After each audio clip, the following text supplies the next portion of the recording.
तुम्हारा 0L है। मतलब तुम समझ गए होगे कि हमारा जो है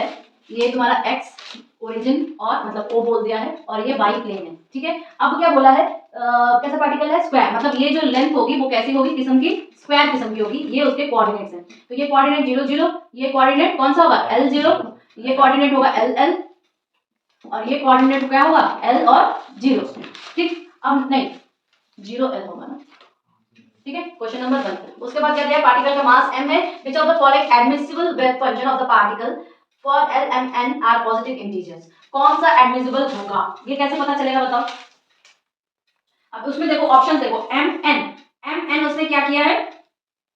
बोलो m n उसने, हम लोग जब ये किस किस्म का है, ये जो पार्टिकल है, ये जो पोटेंशियल वाला प्रॉब्लम है, ये हम लोग डेफिनेट पोटेंशियल वाले प्रॉब्लम में से है, डेफिनेट पोटेंशियल स्क्वायर वेल, ये क्या होगा, डेफिनेट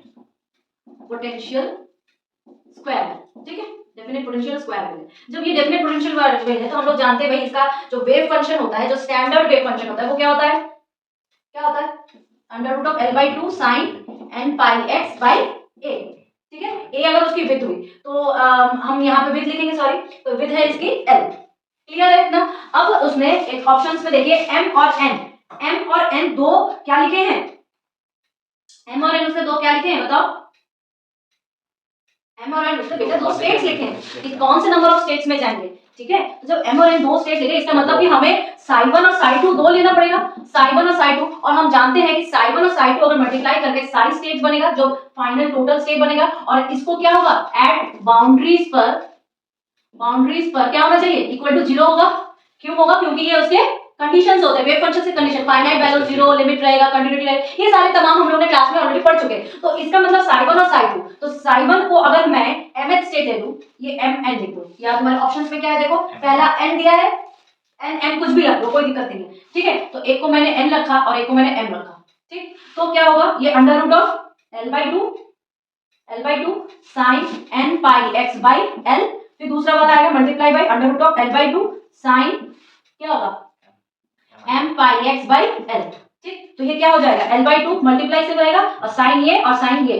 ठीक है, तो दोनों साइन वाला होगा। अब बताओ ये कौन सा है, ये एसिमेट्रिक है, ये एसिमेट्रिक वाला प्रॉब्लम है ना, एसिमेट्रिक वेल, ठीक। एसिमेट्रिक वेल है और डेफिनेट वेल है, तो इसका सॉल्यूशन एकमात्र हम यही देखे थे। उसने कंफ्यूज करवाने के लिए जबरदस्ती cos को इंसर्ट किया है, because cos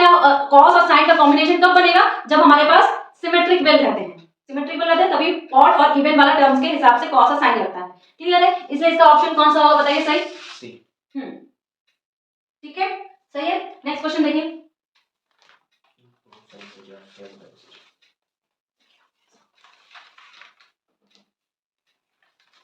For a perfect free electron gas in a metal, the magnitude of phase velocity and group velocity क्या होगा, एकदम बोला है आपका टोटली परफेक्टली फ्री इलेक्ट्रॉन है, ठीक है, परफेक्टली फ्री इलेक्ट्रॉन है, क्या बोला है क्वेश्चन में, परफेक्टली फ्री इलेक्ट्रॉन। तो जब ऐसी कंडीशन होती है तो Vg जो होता है वो Vp के होता है, मतलब फेज वेलोसिटी और ग्रुप वेलोसिटी दोनों सेम हो जाती है। हम लोग वेव पैकेट्स का देखे थे, ट्वाइस हो जाता है। तो these things are the basics question, but clear होना चाहिए। नेक्स्ट क्वेश्चन थर्ड वाला क्या है, a free particle with energy E whose wave function is a plane wave। Free particle है, उसका वेव फंक्शन प्लेन वेव है, with wavelength lambda enters a region of constant potential V greater than 0। अच्छा, मतलब positive potential पर entry कर रहा है, वो पॉजिटिव पोटेंशियल पे एंट्री कर रहा है, where the wavelength of the particle is 2 lambda, the ratio of V by E। अब ये बात बताओ कैसे होगा, पहले उसके पास एनर्जी जब E थी, जब वो फ्री पार्टिकल था, तो E क्या होता है बताओ, E क्या होता है जब फ्री पार्टिकल की एनर्जी बताइए, h square upon kinetic energy होती है ना बेटा, E स्क्वायर बाय 2 होता है ना। तो फ्री पार्टिकल है तो काइनेटिक एनर्जी है उसके पास, काइनेटिक एनर्जी क्या होती है, v स्क्वायर बाय 2 है। अब तुम मुझे बताओ लैम्डा के साथ जो मोमेंटम होता है क्या होता है, लैम्डा और मोमेंटम का रिलेशन क्या होता है, lambda is equal to p by h या h बाय p, बताओ, lambda is equal to h by p, de Broglie's wavelength, इसीलिए इतने बार गोल गोल घूम रहे हैं, ठीक है, h बाई p होता है। अब देखो यहाँ से जब हम p निकालेंगे तो h बाई लैम्डा हो जाएगा ना, h बाई लैम्डा हो जाएगा, तो इसमें से p को पुट कर दो तो क्या हो जाएगा, h बाई लैम्डा का होल स्क्वायर इनटू 1/2m। तो ये क्या हो जाएगा H square by lambda square into 1/2m, याद रखना है, ठीक है। ये क्या है पहली की सिचुएशन जब वो फ्री पार्टिकल की तरफ उड़ रहा है। बट जब वो पॉजिटिव पोटेंशियल कहां पर V पर आता है तो उसकी एनर्जी काइनेटिक एनर्जी क्या हो जाएगी सेकंड केस में, देखो उसकी काइनेटिक एनर्जी थोड़ी सी घट जाएगी, जितनी उसकी E पे थी E माइनस वी हो जाएगी, अब घट जाएगी ना, तो ये फाइनल लिख दो और ये इनिशियल लिख दो, क्लियर। तो ये क्या हो जाए, अब हम सारे जो लैम्डास है उस हिसाब से रखेंगे, तो देखो p स्क्वायर बाई 2m होता है, तो हम p स्क्वायर बाई 2m जो p की वैल्यू होती है h बाई लैम्डा, तो h बाई 2 लैम्डा लिखेंगे, h बाई 2 लैम्डा लिखेंगे, क्यों, क्योंकि वो 2 लैम्डा वेवलेंथ बना ले रहा है, तो इसका स्क्वायर इंटू 1/2m, तो ये क्या हो जाएगा h स्क्वायर अपॉन क्या होगा 4 लैम्डा स्क्वायर इंटू 1/2m हो जाएगा ना, ठीक। अब उसने देखो क्या क्वेश्चन में पूछा है, क्वेश्चन में क्या पूछा है, b बाई e का रेशियो पूछा है, यही तो पूछा है b बाई e का रेशियो, तो b बाई e का रेशियो हम कैसे निकालेंगे, देखो एक तो हमारे पास e माइनस b है और एक हमारे पास क्या है b बाई e पूछा है, b बाई e पूछा है, e माइनस b है, दूसरा ये है, तो अगर मैं इसमें से e कॉमन ले लूं तो क्या हो जाएगा, ये चीज क्या आ जाएगी e by e minus b by e आ जाएगी, आएगी ना, तो 1 माइनस b बाई e आएगी, ठीक है। इस तरफ ये हो गया, अब इस तरफ क्या होगा, हमने क्या लिया है, हमने सिर्फ डिवाइड किया है, तो ऊपर वाला नीचे वाला क्या आया तुम्हारा h square upon 4 lambda square 2m divided by h square upon lambda square 2m, h square upon lambda square 2m, ठीक है। ये कट गया, ये कट गया, बचा कितना बताओ, लैम्डा स्क्वायर भी कट गया, तो बचा हमारे पास 1/4 डिवाइडेड बाय 1, तो ये क्या हो जाएगा 1/4 आ जाएगा इंटू 1, यही तो रहा ना, क्लियर। तो ये क्या आया, इसका मतलब ये आया 1, this total now we have क्या हो जाएगा भैया 1 minus B by E is equal to 1/4, तो ये क्या हो जाएगा 1 minus 1/4 is equal to B by E, तो ये क्या आ जाएगा 3/4 is equal to B by E, ठीक है। क्लियर है नहीं वाला क्वेश्चन, दिक्कत तो नहीं है, इसका मतलब कौन सा ऑप्शन सही होगा 3/4 देखो सी ऑप्शन, ठीक है। अब next fourth question, the particle is located in 3D cubic well with L with in, देखिए प्रॉब्लम्स हमसे डीजनरेसी मैंने लास्ट क्लास के एग्जाम में जो पहला वाला टेस्ट था उसमें मैंने बताया था, डीजनरेसी वाली प्रॉब्लम तब आएगी जब तुम्हारा डायमेंशन 1 से ज्यादा होगा, तो 2 डायमेंशन नॉर्मली हम 3 डायमेंशंस की बात करते हैं, तो जब पोटेंशियल बेस के प्रॉब्लम 1 डायमेंशंस के ज्यादा 2 डायमेंशन और 3 डायमेंशंस में देते तो आपको डीजनरेसी वाली प्रॉब्लम आती है, और डीजनरेसी वाले क्वेश्चंस जरूर आते हैं,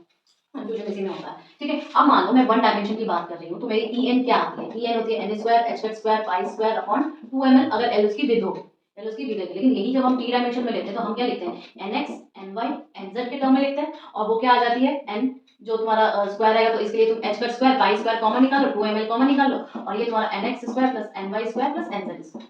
ठीक है, क्लियर है। अब अगर मैं इसको इवन वैल्यू बोलूं तो मेरी इवन वैल्यू क्या है, इवन वैल्यू हो जाएगी तुम्हारी h का square pi square upon 2ml हो जाएगी ना। अगर मैं इसको E2 बोलूं, ठीक है, सेकंड स्टेट बोल रही हूँ, तो सेकंड स्टेट में तुम्हें n की वैल्यू बतानी पड़ेगी, मतलब En अगर तुम्हारा दूसरे नंबर पर है, समझ रहे हो। अब अगर मैं 3 डायमेंशंस की बात करूं, 3 डायमेंशंस की, तो पहला तो 1 1 1 कर सकती हो ना। अब मेरा एक पार्टिकल, इसमें पार्टिकल जो है जो उसने बोला वो पार्टिकल एक ही है, वही गुजरा है पोटेंशियल में, ठीक है। तो जब हम दूसरे, ये फर्स्ट स्टेट है, सेकंड स्टेट हम कैसे कर सकते हैं, या तो पार्टिकल को 2 1 1 पे एक, या तो ऐसे लेवल पे डालो,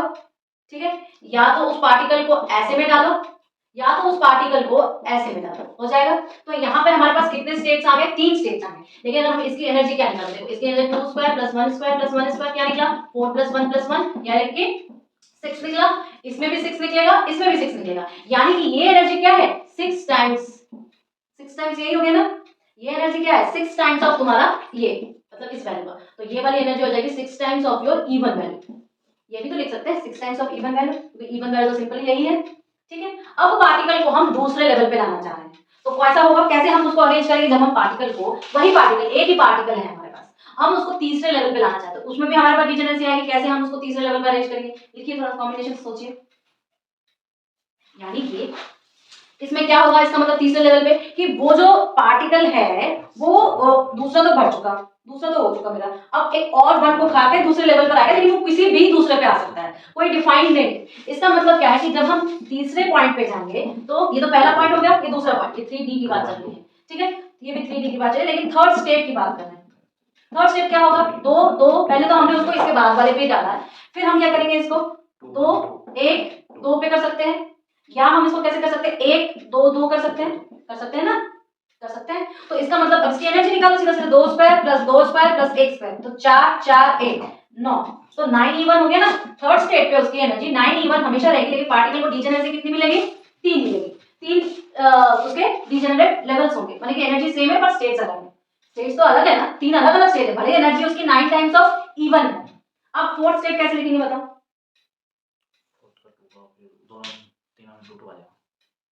वो स्टेबल स्टेट होता है बाबूला, तो उसको काउंट नहीं करते स्टेट में। हाँ क्यों? करेंगे करेंगे ध्यान रखिए, करेंगे सब कुछ। अब क्या है, फोर्थ स्टेट में उसको ले जाना है, ठीक। तो फोर्थ वो हमेशा क्या सोचेगा कि वो एक्साइट होके वो तीसरे लेवल पर जाएगा, क्यों, क्योंकि एनर्जी देखो बेटा, एनर्जी देखो, अगर मैं इसको 3 कर दूं, देखिए ये बच्चे हमेशा पूछते हैं 3 1 1 कर लूं, या मैं बोलूं 1 3 1, या मैं बोलूं 1 1 3, ठीक। क्या होगा इसका बताओ मुझे, क्या होगा इसकी वैल्यू, 9 1 1, तो 10 11 11 इवन हो जाएगी। अब तुम बोल रहे हो, तुम लोग जैसे करते हो 2 2 2 2 2 2, तो ये एक ही स्टेट बनेगा, और एक ही स्टेबल स्टेट बनेगा, तो 2 square plus 2 square plus 2 square, तो ये 4 4 4 4 4 8 8 4 12, तो इवन आ जाएगा ना। तो पहले लोअर एनर्जी फील्ड्स होते हैं, फिर हायर एनर्जी फील्ड्स होते हैं ना, पहले लोअर एनर्जी लेवल्स फील होंगे तब ना हायर एनर्जी लेवल फील होगा। इसका मतलब क्या है कि ये वाली थर्ड स्टेट रहेगी, और ये वाली क्या होगी, सॉरी ये वाली फोर्थ स्टेट रहेगी, और ये वाली फर्स्ट स्टेट रहेगी। समझ में आ गया फीलिंग कैसे करते हैं, अब और कर लोगे, ठीक है। तो आई होप ये तुम लोगों को समझ में आ गया होगा, आ गया ना। चलो आगे बढ़ते हैं। एक function psi1 and psi2 correspond to the ground state and first excited state of the particle in the potential, ठीक है, ऑफ अ पार्टिकल, मतलब एक ही पार्टिकल है और psi1 और psi2 उसने बोल दिया ग्राउंड स्टेट है। You are given the information of the operators, मतलब उसने ऑपरेटर्स की इंफॉर्मेशन बता दी है हमें, ठीक है। जब उसने ऑपरेटर्स की इंफॉर्मेशन बता दी है, तो क्या हम आगे का काम नहीं कर सकते, ऑपरेटर्स का इंफॉर्मेशन जानने के बाद उसने बोला है ए पार्ट में कि एक्सपेक्टेशन वैल्यू ऑफ ए निकालनी है, और दूसरे पार्ट में बोला है कि आइगन फंक्शंस निकालने हैं ए स्क्वायर के, आइगन फंक्शंस निकालने हैं ए स्क्वायर के। तो क्या करेंगे, एक्सपेक्टेशन वैल्यू का हमने फॉर्मूला पढ़ा था, क्या होती है, क्या होती है, एक्सपेक्टेशन वैल्यू किसी भी फंक्शन, अभी तो A1 में ये सब छोड़ दो, एक्सपेक्टेशन वैल्यू किसी भी का क्या होता है, अगर हमारे पास कोई एक ऑपरेटर है तो हम ऐसे निकालेंगे, ऐसे ही निकालेंगे ना डिराइव नोटेशन में, या हम इसको ऐसे भी कर सकते हैं कि integration minus infinity to plus infinity psi star A psi dx, अगर आप वन डायमेंशन में ही बात कर रहे हैं इसको, तो क्लियर है। अच्छा, दूसरी बात इसने क्या बोला है कि जब हम ए ऑपरेटर को साई1 पे अप्लाई करवाएंगे, ठीक है, तो हमारे पास साई2 वेव फंक्शन मिलेगा, और जब हम ए ऑपरेटर को साई2 पर ऑपरेट करवाएंगे तो मेरे पास साई1 वेव फंक्शन मिलेगा। क्लियर है, ये उसने कह दिया है, ये उसने कह दिया है। तो पहले ये करेंगे। अब देखो उसने क्या बोला है, वेव फंक्शन जो तुम्हारा साई है वो साई1 और साई2 का कॉम्बिनेशन है, ठीक है। गिवन में क्या दिया है, गिवन में तुम्हारा दिया है जो वेव फंक्शन साई है वो क्या है, 4 है, बताओ जरा सा, 3 साई1 प्लस 4 साई2 अपॉन 5 ना। उसने मुझे बोल दिया कि मेरा वेव फंक्शन ऐसा है, ठीक है। तो हम कैसे लिखेंगे, क्या लिखना चाह रहे हैं हम लिखना चाह रहे हैं इस चीज को, क्यों, क्योंकि हमें साई पर अप्लाई करके उसकी एक्सपेक्टेशन वैल्यू निकालनी है। तो हम इसको इंटीग्रेट करो, इंटीग्रेट में साई स्टार आएगा, तो मतलब पहले हम 3 साई1 4 साई2 अपॉन 5 का स्टार लेंगे, ठीक है, फिर ए ऑपरेटर लगाएंगे, फिर हम क्या लिखेंगे, इसी को लिखेंगे 3 साई1 प्लस 4 साई2 अपॉन 5 फिर dx, ऐसे लिखेंगे ना। अब इसको सॉल्व करो, देखो कैसे करेंगे। दोनों में 5 आए तो 5 को तो पहले बाहर निकाल लो, ठीक है, 5 को पहले बाहर निकालो, फिर ऑपरेटर को पहले इसको ऑपरेट कराएंगे। आप देखिए अब इसने क्या बोला है कि ये सारे के सारे रियल्स हैं, तो इसका मतलब जो इसका कॉन्जुगेट होगा वो क्या हो जाएगा, इसी टाइप का ही हो जाएगा ना, देखिए, ठीक है, ओके। तो उसने ऐसा रियल स्टेट बता ही दिया है, अपने को इसमें कोई दिक्कत नहीं, तो स्टार बार का चक्कर हटा सकते हैं। तो ये साई1 प्लस 4 साई2 बाई 5, और इधर ऑपरेट करवाएंगे ए को 3 साई1 प्लस 4 साई2 बाई 5 पर ए को ऑपरेट करवाएंगे, ठीक है, और ये तुम्हारा dx रहेगा। क्लियर, अब ये हमारा इंटीग्रेशन रहेगा, तो ये 1/5 को पहले कॉमन ले लो, कॉमन ले ले, हटाओ इन सबको, तो ये क्या होगा 3 साई1 प्लस 4 साई2 प्लस, अरे मल्टीप्लाई, ए को जब साई1 पर अप्लाई करेंगे तो साई2 आएगा, तो हमारे पास 3 साई2 बना, और ए को जब हम साई2 पर अप्लाई करेंगे तब क्या बन रहा है, साई1 बन रहा है, तो ये साई1 हो गया। अब dx कर दो, क्लियर, तो यहाँ पर क्या आ गया 1/5 इंटीग्रेशन रहेगा, मल्टीप्लाई कर रहे हैं उन चीजों का, हम चीजों को क्या कर रहे हैं, मल्टीप्लाई कर रहे हैं। अब बताओ मल्टीप्लाई में हम कैसे करेंगे, मल्टीप्लाई को कैसे करेंगे, साई वन से ही मल्टीप्लाई होगा, साई टू से ही मल्टीप्लाई होगा। क्यों होगा, क्योंकि ये चीज तो तुम्हारी 1 के बराबर होती है, लेकिन ये चीज तुम्हारी क्या होती है, 0 के बराबर होती है, और साई को एग्जिस्ट करने के लिए ये चीजें होना जरूरी है। तो हम इसको सिंपली कर सकते हैं ना, क्या कर सकते हैं बताओ, 3 साई 1 इंटू साई 1 मतलब साई 1 का स्क्वायर इंटू 4 हो जाएगा dx प्लस क्या हो जाएगा 4 साई 2 का स्क्वायर और 3 से हो जाएगा dx हो जाएगा। क्या हो जाएगा बताओ, यहाँ पे दो इंटीग्रेशंस बनेंगे ना, दो इंटीग्रेशन बनेंगे, तो हम अलग करके देखते हैं। 1/5 इधर निकालो 12 Sai 1 square dx plus 1/5 12 Sai 2 square dx। ठीक है, तो 12/5 और ये क्या होगा 12/5 24/5। अरे 5 क्यों, 25 आएगा ना, 25 आएगा, sorry I am really very sorry. 5 multiply है ना, ये पहले से मल्टीप्लाई होके आ रहा था, ठीक है 25। तो अब डेसिमल में आंसर है तो डिवाइड करके डेसिमल में कर दो। दूसरा पार्ट क्या है भाई, दूसरा पार्ट पूछ रहा है कि a स्क्वायर का which of the following are the eigen functions of a square. अब a स्क्वायर के आइगन फंक्शंस कैसे पता करेंगे, ऑपरेटर को स्क्वायर करवाओ, इसका b पार्ट करते हैं ना, देखो इसका बी पार्ट क्या है, बी पार्ट में बोला है ए स्क्वायर का क्या निकालो, आइगन फंक्शन निकालो। आइगन फंक्शन निकालो, कैसे निकालेंगे, देखो ए ऑपरेटर पर फिर हमारे पास कोई फंक्शन रहेगा तो फिर हम क्या निकालेंगे, ठीक है। अब ए ऑपरेटर को जब हम साई 1 पर अप्लाई करेंगे, इसका मतलब क्या है ए ऑपरेटर फिर क्या करेंगे, साई 1 पर अप्लाई करेंगे, ठीक है, फिर हम एक ए ऑपरेटर को लगाएंगे। तो इसका मतलब क्या कि ए ऑपरेटर ये क्या हो जाएगा, किस पर अप्लाई हो जाएगा, साई 2 पर हो जाएगा, तो इसका मतलब क्या आ जाएगा, साई 1 आ जाएगा। सिमिलरली जब ए स्क्वायर ऑपरेटर को साई 2 पर अप्लाई करेंगे तो इसका मतलब ए ऑपरेटर साई 2 पर अप्लाई हो रहा है, ठीक है, तो इसका मतलब ए ऑपरेटर साई 1 पर अप्लाई हो रहा है, इसका मतलब साई 2 आएगा। ठीक है, तो हमारे पास दो आइगन फंक्शंस क्या क्या बने, ये बने ना साई 1 और साई 2। तो ऑप्शंस देखिए क्या है, psi 1 and psi 2 are the eigen functions of your A square operator. Clear है, नेक्स्ट देखो भाई, डेंसिटी ऑफ स्टेट्स निकालिए of an electron in one dimension potential well infinitely high volume. One dimension के energy क्या होती है, one dimension की अभी बात कर रहे हैं 100 बार, ठीक है। अब एनर्जी डेंसिटी कैसे निकालेंगे, देखो हम लोग जानते ही हैं कि En क्या होता है भाई, कोई भी स्टेट का n square by square h का स्क्वायर अपॉन 2 ml l अगर उसकी विड्थ होगी, क्लियर। ये n क्या है, मेरे को प्रॉब्लम इस n से है, n क्या है स्टेट्स, ठीक है। अब उसने क्या बोला है, डेंसिटी ऑफ स्टेट्स बोला है ना क्वेश्चन में, एनर्जी डेंसिटी, ठीक है। एनर्जी डेंसिटी का मतलब क्या होता है, dE by dN। Energy density का मतलब क्या होता है बताओ, dE by dN क्यों होगा, डेंसिटी ऑफ स्टेट्स निकालिए, फंक्शन तुम्हारा डेंसिटी ऑफ स्टेट्स है, चाहे तुम एनर्जी के रिस्पेक्ट में निकालो, चाहे तुम जिसके रिस्पेक्ट में निकालो, मोमेंटम स्पेस के रिस्पेक्ट में निकालो, ठीक है। तो इसका मतलब क्या होगा कि dN by dE निकालना है बाबू, हमें ये निकालना है, ठीक है। अब इसका कैसे करेंगे, इस फॉर्मूले को हम ओल्ड जोड़ करते हैं थोड़ा सा, 2mLE equal to n square pi square h का स्क्वायर, तो 2mLE by pi square h का square equal to n square, तो n क्या हो जाएगा under root of 2mLE upon pi square h का स्क्वायर, ठीक है। तो dN by dE क्या हो जाएगा, ये सारे तो कांस्टेंट चीजें हैं, तो मतलब 2ml पाई स्क्वायर h का स्क्वायर जो है ये तो कांस्टेंट चीज है। बच्चा तुम्हारे पास E का d by dE करोगे, E का d by dE करोगे तो क्या आएगा, अंडर रूट का dE करोगे, अंडर रूट का dE क्या आएगा 1/2 अपॉन √2, यही ना आएगा। तो जो वाला ऑप्शन देखो 1/√E वाला जो ऑप्शन है वही वाला होगा, ऊपर 2 रहेगा, इसमें मल्टीप्लाई हो जाएगा, तो वाला देखो वही वाला ऑप्शन आएगा। क्लियर है ना, क्वेश्चन क्लियर है कैसे करना पड़ेगा। नेक्स्ट क्वेश्चन देखिए, ऑपरेटर का क्वेश्चन है, चलो भाई, A and B are the two quantum mechanical operators, A and B stands for the commutators. अब डबल कम्यूटेटर निकालना है, तो आंसर 0 होगा इसका, 0 आगे कॉमन लेके कर देंगे। हाँ, लेकिन तुम पूरा ऑपरेटर लगाओगे इसको, ठीक है। हाँ, उसके बाद देखिए, पार्टिकल इज कन्फाइंड बोल दिया है, वन डायमेंशन में है, तो if the particle is present in the lowest energy state then the probability of finding the particle in the region 0 to L/4। ये बताओ कैसे होगा,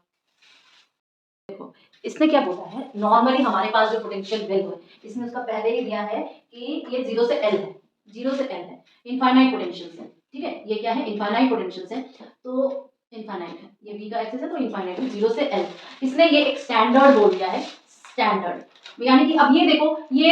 एसिमेट्रिक किस्म का है, ये एसिमेट्रिक पोटेंशियल है, एसिमेट्रिक पोटेंशियल, ठीक है, ये एसिमेट्रिक पोटेंशियल है 0 से L का। अब उसने देखो क्या बोला है कि पार्टिकल जो है अपने लोएस्ट एनर्जी स्टेट पर है, तो पार्टिकल को फाइंड करने की प्रोबेबिलिटी क्या होगी। याद करिए जब हम लोग प्रोबेबिलिटी की बात करते हैं तो प्रोबेबिलिटी को कैसे फाइंड करते हैं, प्रोबेबिलिटी को कैसे फाइंड करते हैं, प्रोबेबिलिटी जो है वो प्रोपोर्शनल होती है साई स्टार साई के, होती है ना, तो हमें इसका स्टैंडर्ड वेव फंक्शन पता है, वो क्या होता है, sine n is equal to under root of 2/L कि L/2 2/L,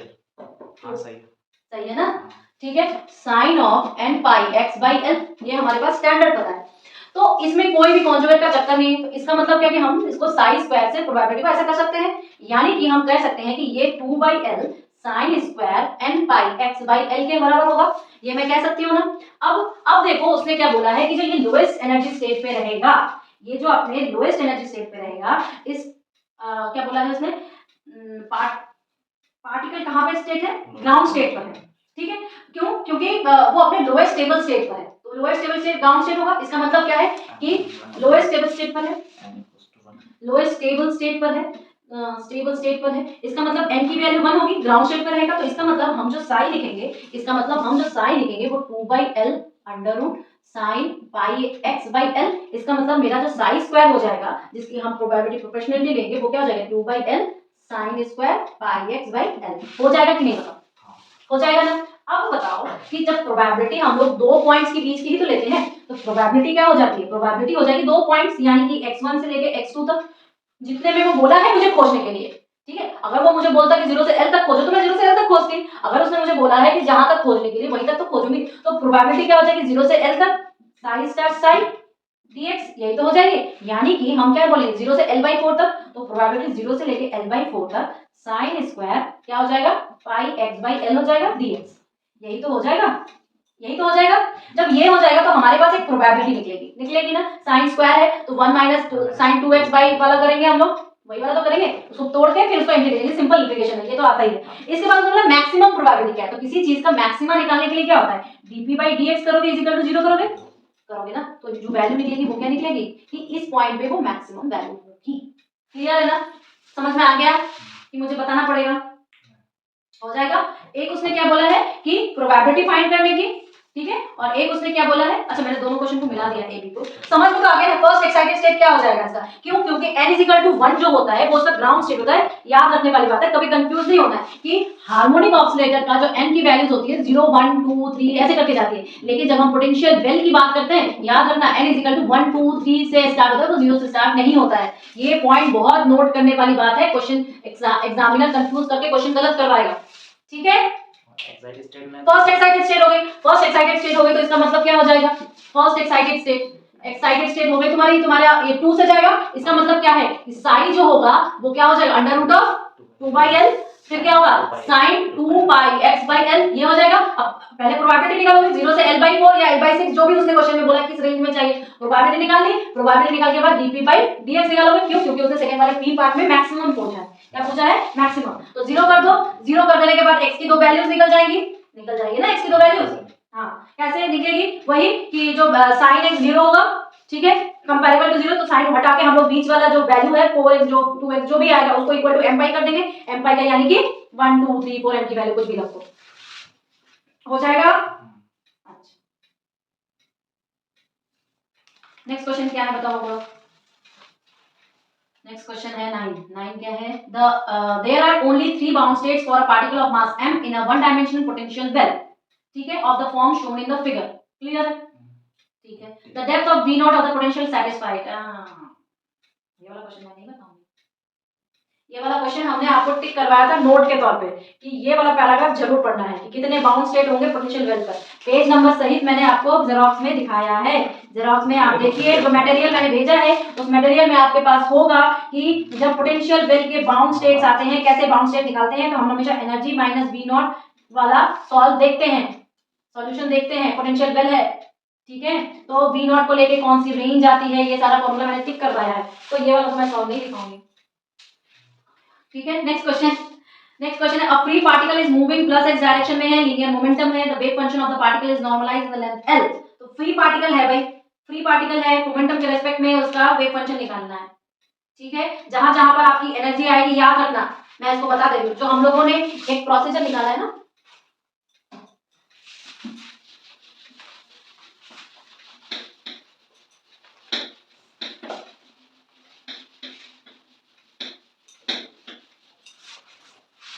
देखिए हम लोग एक प्रोसीजर श्रोडिंगर इक्वेशन का निकालते हैं ना, कि जो एच साई है इज इक्वल टू ई साई वाला निकालते हैं ना। अब यहाँ पे उसने क्वेश्चन में देखो फ्री पार्टिकल बोल दिया है, उसने बता दिया है कि पार्टिकल कैसा है, हमारा फ्री पार्टिकल है। जब हमारा पार्टिकल ही फ्री पार्टिकल है तो इसका मतलब क्या होगा कि हमारे पास v इज इक्वल टू 0 आएगा, तो नॉर्मल श्रोडिंगर इक्वेशन लिखेंगे, नॉर्मल श्रोडिंगर इक्वेशन लिखेंगे, तो उस नॉर्मल जो क्या है, normal Schrodinger d2 psi by dx square वाला है ना, h का square h by x by 2m is equal to psi is v psi is equal to e psi, तो v 0 होगा is equal to e psi हो जाएगा। तो फिर हम जनरल इक्वेशन निकालते हैं, e i k x निकालते हैं। अब तुम्हें यहाँ पे जो e की वैल्यू है ना, इस पहले स्टेप पर, फर्स्ट स्टेप पर जो e की वैल्यू है उसको मोमेंटम में चेंज करो, तो मोमेंटम क्या होता है बताओ, p square by 2m is equal to e, तो p square is equal to 2me, तो p is equal to 2me का अंडर रूट। ठीक है, 2me का अंडर रूट। तो जहां जहां पर क्वेश्चन में e आएगा वहां वहां पर आप क्या लिखोगे, मोमेंटम कोऑर्डिनेट्स लिखोगे, वहां वहां पर आप क्या लिखोगे, मोमेंटम कोऑर्डिनेट्स लिखोगे। और याद रखने वाली बात है, जो वेव फंक्शन लिखेंगे, जो सॉल्यूशन लिखेंगे, उस सॉल्यूशन में कहां पर e आता है, जहां पर e आता है जनरल सॉल्यूशन में, मतलब जनरल सॉल्यूशन साइन और कॉस का ही तो फंक्शन बनता है, e टू द पावर आप जो लिखते हो i k x, k है ना, k क्या होता है, उसी का तो स्क्वायर होता है, स्क्वायर ही तो होता है k टर्म, तो वहां पर p by x हो जाएगा, साइन p by h। देखिए जनरल सॉल्यूशन क्या बनेगा, sign p by h x और h x, इसके पहले तुम अपने जो a b कांस्टेंट लगा दोगे, और a b कांस्टेंट की वैल्यूज कैसे निकलेगी, बाउंड्री वैल्यू से, बाउंड्री कंडीशन से निकलेगी, तो b की वैल्यू 0 आएगी इसमें, देख लेना सॉल्यूशन में। ठीक है, b की वैल्यू क्या आएगी इसमें, 0 आएगी। और क्यों, क्योंकि हम ये कहते हैं ना कि साई 0 पर इतना ही होगा, Sai d psi by d 0 point पर ही इतना होगा। ठीक है, तो इससे p के टर्म्स में तुम्हारा जो वेव फंक्शन निकलेगा उसी को बताना है। क्लियर है, हो जाएंगे 10 क्वेश्चंस,